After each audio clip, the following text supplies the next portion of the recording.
U.S. History? Welcome back to class. Okay, today we're hitting our first chunk of notes that would be titled the 1970s. Now, as we were wrapping up the Vietnam War, there were some things that I mentioned that came out of the 1970s, like events from the war. But this slideshow and lecture is going to focus more on like internal domestic things going on in that decade, and mostly really kind of early 1970s. For this one, I definitely recommend that you take some notes, as there's a few things on here that'll tie into upcoming quizzes and be on the semester 2 exam. You could either include this on your like civil rights notes, because this is more like domestic policy, and there are some kind of civil rights-ish type things that would relate into that, or it might be a good idea to just start a fresh new page and just title it out the 1970s.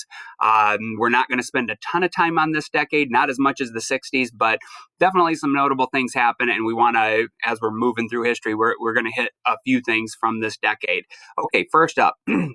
Remember, in 1968, Richard Nixon gets elected as president of the United States. And in American politics, you can kind of look at it throughout history. It's like a pendulum that swings back and forth. And we have a two-party system, so you really only got two viable options that could possibly win big offices like that. So it always just kind of swings back and forth. Typically, one party gets maybe 2-3 terms as president, sometimes 4, and usually that's about it, and it'll swing back the other way. So the 1960 election, Richard Nixon had run against John F. Kennedy, and Kennedy wins, and it's very, very close. Then we get 2 terms of Democratic presidents. You had Kennedy, he's assassinated before he could run for a second term. And then Lyndon Johnson, his VP, does that next term from 64 to 68. By 1968, the Vietnam War had become so unpopular, it was pretty certain that a Republican was going to get voted in. Now, Bobby Kennedy may have gotten another term or two because he was pretty popular and was the anti-war candidate, but then sadly he's assassinated too, and Richard Nixon overwhelmingly wins in 1968. Now, Nixon is a very infamous, American politician. He also is the only politician to ever resign in disgrace. We'll get into that story a little more in just a second. I think for Richard Nixon, my analysis of him, and I'm not like necessarily a huge fan of him, and I don't necessarily hate him either. I see some pros and cons. I think he was a shrewd politician. I think he understood American politics, and was a very smart, savvy politician. I also think he was kind of vindictive and mean and would get paranoid.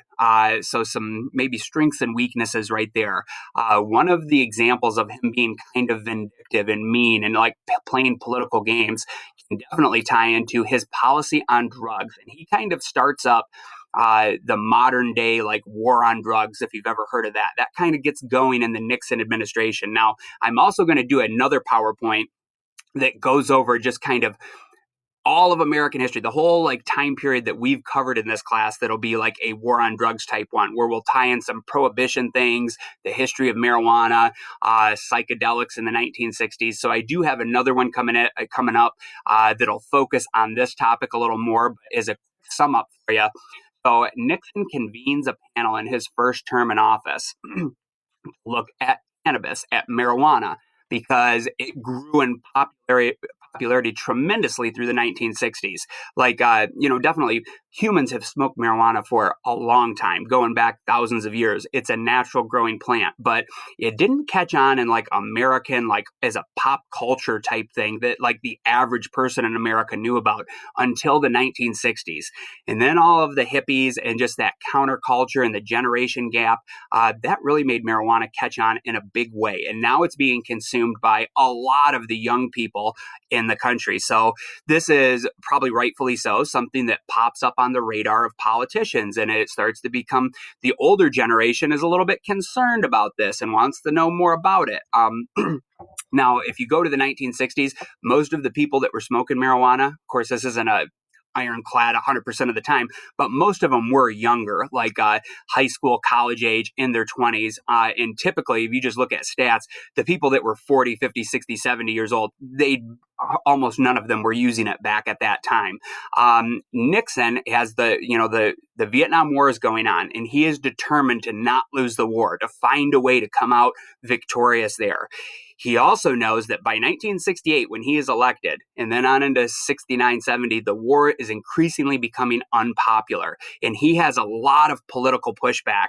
It's all of those hippies out there that are marching in the streets doing the anti-war protests, and a lot of civil rights leaders like Martin Luther King. He gets assassinated too, but he had, at the end of his life, was very much anti-Vietnam and wanted to shut that down. Well, when Nixon actually has a panel convened to specifically look at the effects of cannabis, and you'd usually think that, like, if a government is going to make a substance illegal, it's because they're looking out for the safety of their citizens, right? And marijuana was classified or scheduled as it was like the most dangerous kind, like I forget what it is, a phase 1 or a schedule 1 drug. Um, Meaning that means it has no medical purposes, which today I think that'd get debated, and it probably should be rescheduled at this point in history. But regardless, back at that time, um, Nixon convenes a panel of, like, kind of renowned doctors, and the doctors analyze this, they look at studies, they discuss it, and they come back and unanimously say, basically, we don't necessarily recommend anybody does cannabis. We're not encouraging it. There can be some downsides to it, but it's not that harmful, and it shouldn't be like a phase or a Schedule 1 drug. It's not like as dangerous for you as a heroin or cocaine or other ones. Well, Nixon actually, he ignores the advice of that whole panel of doctors that he convened, and then he kind of rams through it being scheduled as a Schedule 1 drug, and makes the penalties for possessing it or growing it very, very stiff. Okay. Now that creates a black market for it and stuff, but why would he do that? Why would he ignore the advice of his own doctors? Well, my second point here, really all kind of boils down to politics. He knew that of the people using it, it wasn't like the silent majority crowd, those, average Americans that are kind of okay with the Vietnam War and supportive of his policies, the older generation. It wasn't them using it. It was the young crowd, the hippies that are out there protesting the war. It was more used in, like, minority communities, in the black community, and amongst, like, the civil rights crowd.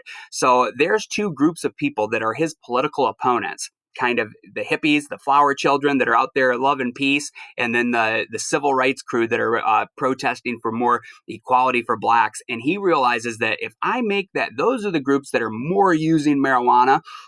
If I make this drug, like, highly criminal, then I can go after and target them and lock them up. Because here's the thing, to go out and march for civil rights or black equality, or to go out and march and protest the Vietnam War, those things aren't illegal. You're allowed to protest peacefully in America. It's protected under the First Amendment. But if he makes marijuana illegal, now he can go in and target a lot of the leadership in those groups, and he's hoping that it's kind of like cut the head off the snake, and then those movements will just kind of dissolve and dissipate. So against the advice of that panel of doctors, he does make it like a Category 1 or Schedule 1 drug, and that kind of marks the beginning of the war on drugs. And I guess that all happens in 1971, so kind of getting towards the end of his first term.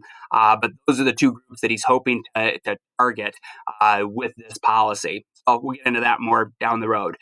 Nixon and Watergate, probably the number one thing that you may have associated with the name or the presidency of Richard Nixon prior to coming into class, is the Watergate scandal.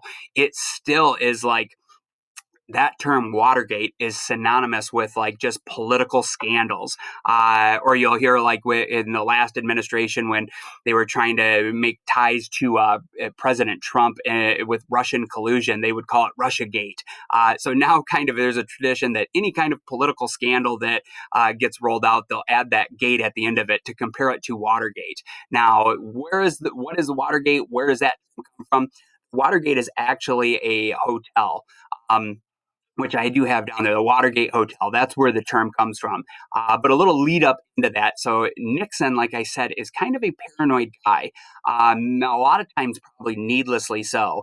He is very concerned about getting reelected in 1972, just like Kennedy was back in 63. That was why he went down to Texas. He was starting to campaign and knew he needed those southern states. Well, pretty much all presidents, when they get that first term, one of the big focuses in their first term is getting some stuff done and making sure they set themselves up good to get a second term. right?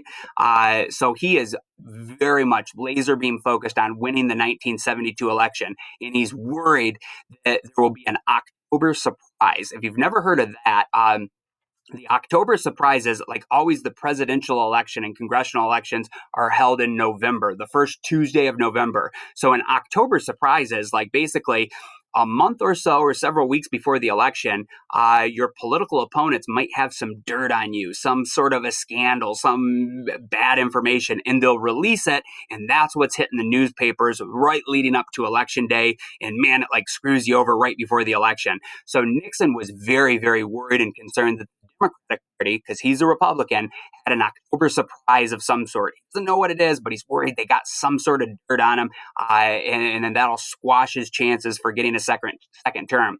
So he actually basically green lights. He approved some of his presidential aides, the guys that work and report directly to him, to go break into the Democratic headquarters, some like office space that they had rented out at the Watergate Hotel.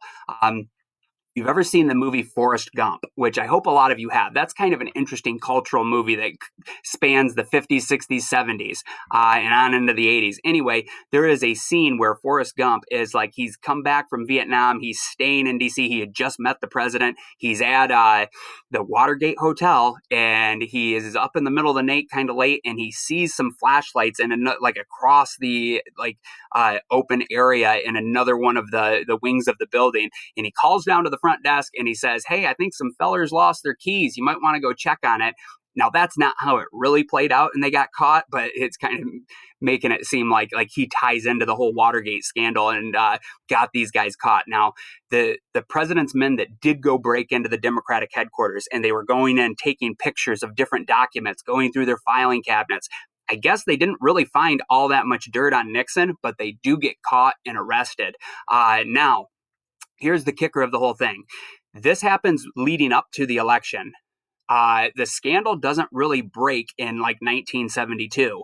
Actually, Nixon easily wins re-election. So he did all this for nothing. He almost certainly was going to get a second term. He was fairly popular. The economy was going okay. The Vietnam War is still not going good and pretty unpopular, but he's trying things a little bit different from how Johnson had done it, and he's scaling back the amount of ground troops there. So that was kind of well liked. He gets reelected. He didn't need to do any of this. But then over time, different reporters keep doing digging and probing into this, and they realize that, hey, those guys that got arrested breaking into the Democratic headquarters, they report directly to the president. They're his guys. Nixon had also, he secretly recorded a lot of people in the Oval Office that would come in and meet with him.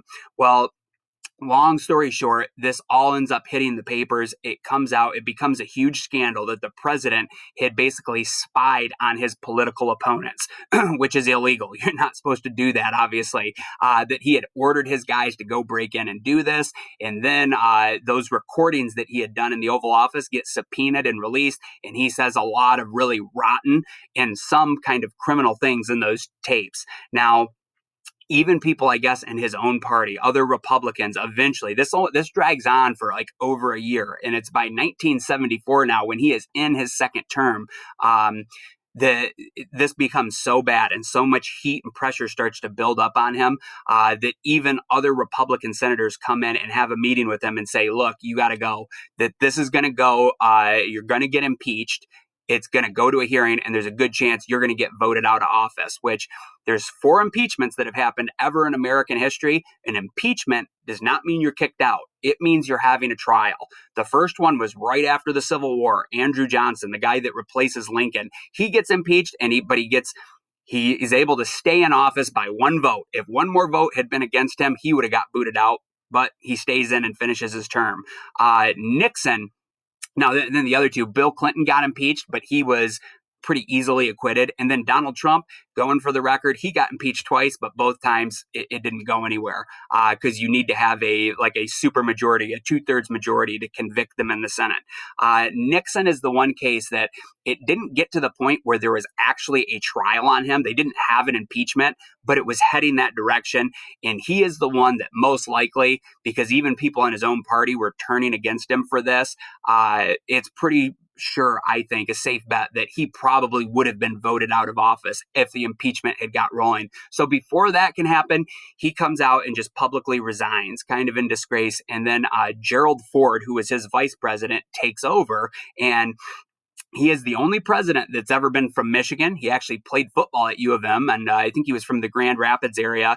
Now, he never gets elected. When he tries to run for re-election in 76, he loses to Jimmy Carter. We'll get into that more down the road, but he does finish out Nixon's second term.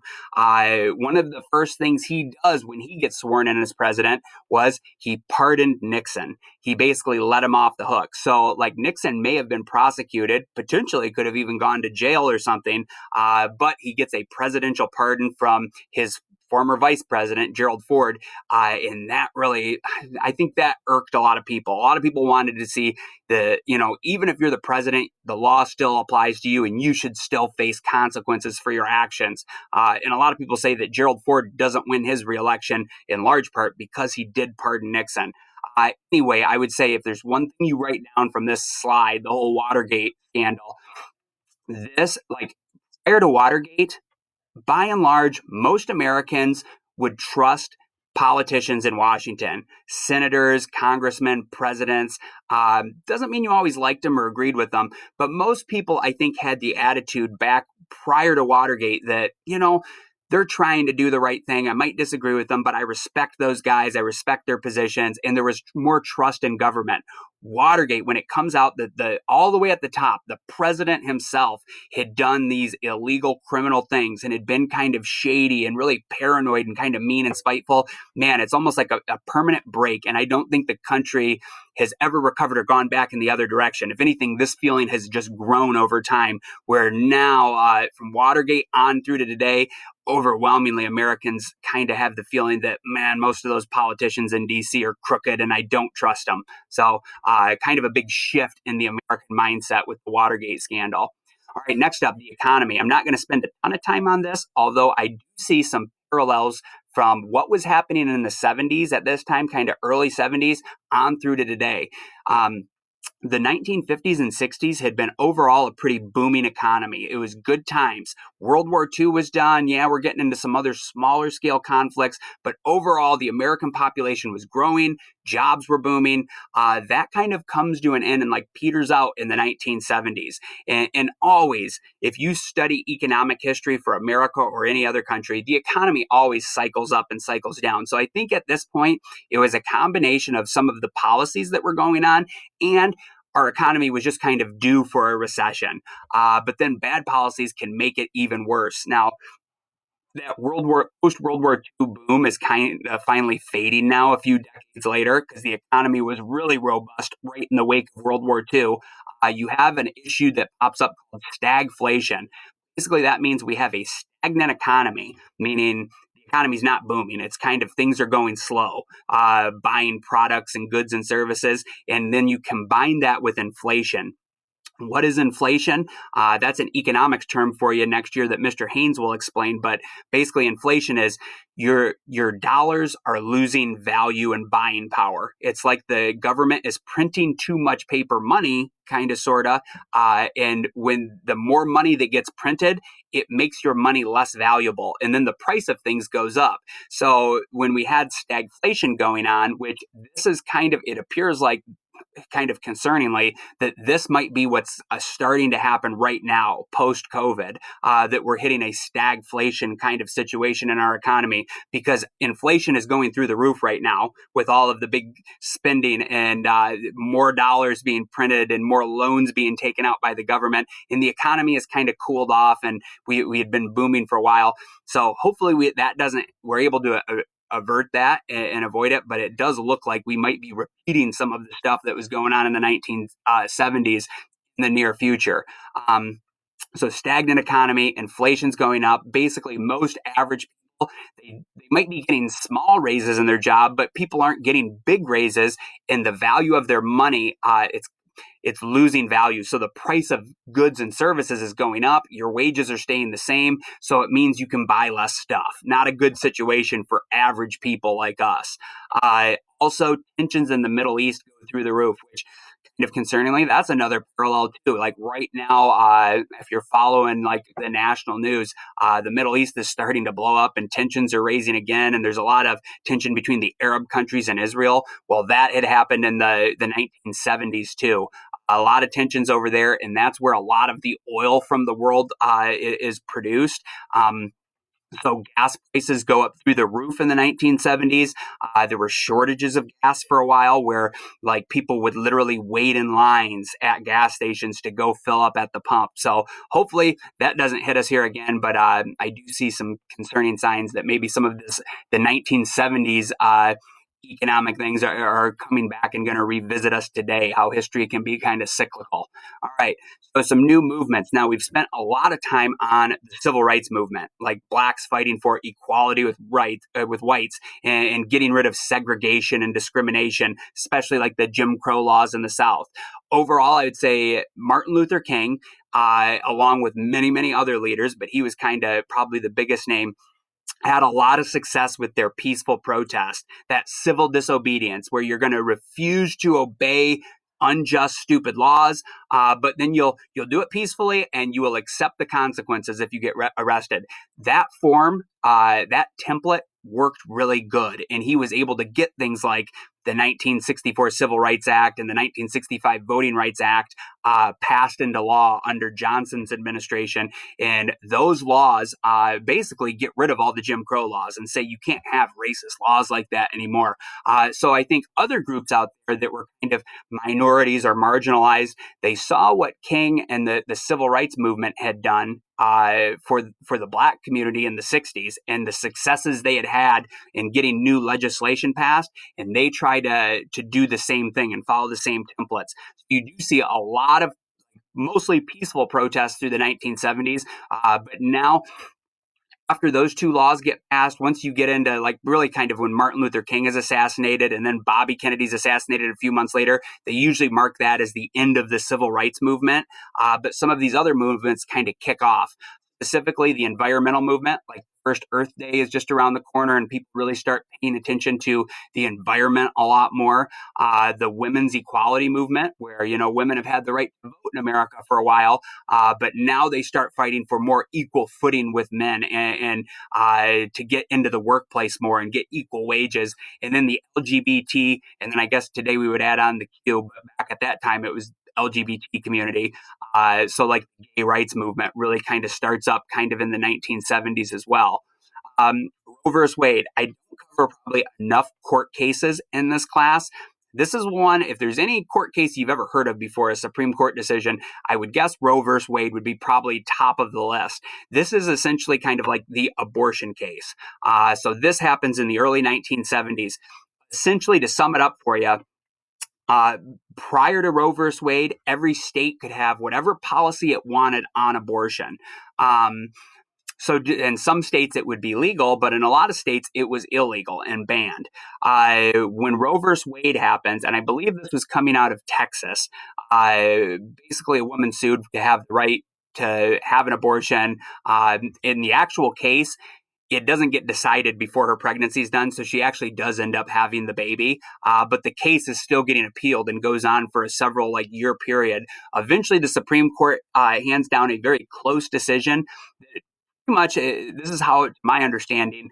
What the policy is still in the United States now, although different states can vary slightly, that allowed abortions with a third trimester restriction. So basically, in the last trimester, the closing couple months of the pregnancy, you can't get an abortion then unless there's some really urgent, critical medical need for it, like the mother is going to lose her life. But you are allowed now in all states. This is being mandated by the federal government and Supreme Court that early on abortions, first trimester, second trimester, are allowed.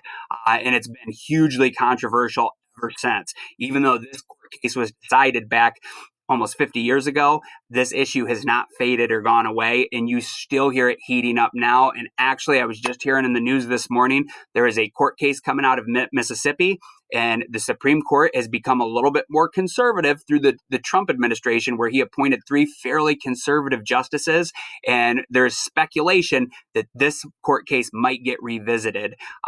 Now, if Roe versus Wade happened to get struck down, that does not mean that abortion would be illegal everywhere in the United States. It doesn't mean that it would get banned everywhere.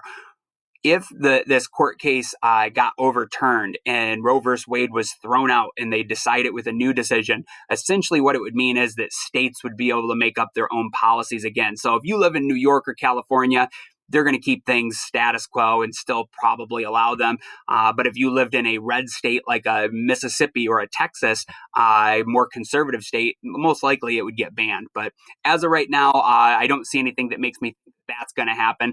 I would guess that for the foreseeable future, this court case will hold. There might be some minor adjustments to the policy, but who knows?